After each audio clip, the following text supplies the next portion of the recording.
What is the best fantasy football strategy for RB bye weeks? Have you ever wondered how to handle running back bye weeks in fantasy football?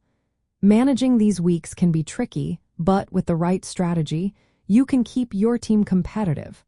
Let's break down some effective tactics to navigate this challenge. First, it is essential to understand what a bye week is.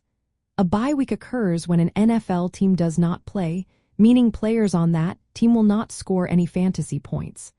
Running backs are often high-volume scorers, so losing them for a week can hurt your lineup if you lack a solid replacement.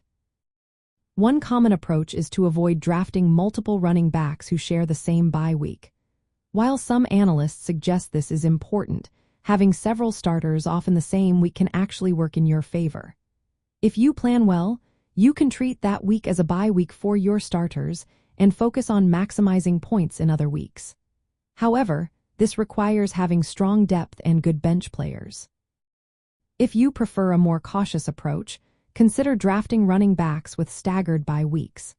This strategy ensures that you always have at least one starting running back available each week, reducing the risk of a 0-point week due to multiple players being unavailable. Using a bye week cheat sheet can help you visualize which players have overlapping bye weeks. Another key tactic is to draft reliable handcuffs and backup running backs. Handcuffs are backup running backs on the same team as your starters. They can step in if your starter is injured or on bye. Having a solid backup with a different bye week can help maintain your production during those crucial times.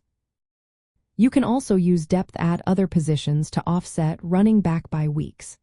If you have strong wide receivers or tight ends whose bye weeks do not overlap with your running backs, you can balance out the loss of points during those bye weeks. Consider the format of your league as well.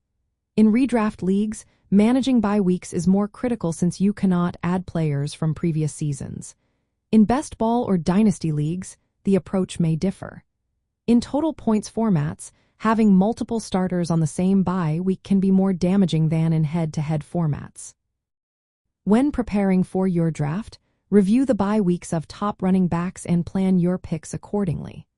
Avoid drafting multiple running backs from the same team to reduce the risk of bye week overlap and injury. It can also be beneficial to draft running backs with later bye weeks early on, ensuring you have starters available during early bye weeks. During the season, keep an eye on the waiver wire for running backs with favorable bye weeks or emerging handcuffs. Be ready to trade for running backs with different bye weeks if your roster has clustered bye weeks. Always plan your weekly lineup with bye weeks in mind to maximize your scoring potential. In summary, the best strategy for managing running back bye weeks involves balancing the risk of multiple players being off in the same week with the benefits of a strong lineup. By using bye week data, drafting handcuffs, and maintaining depth at other positions, you can effectively manage running back bye weeks and keep your fantasy team competitive.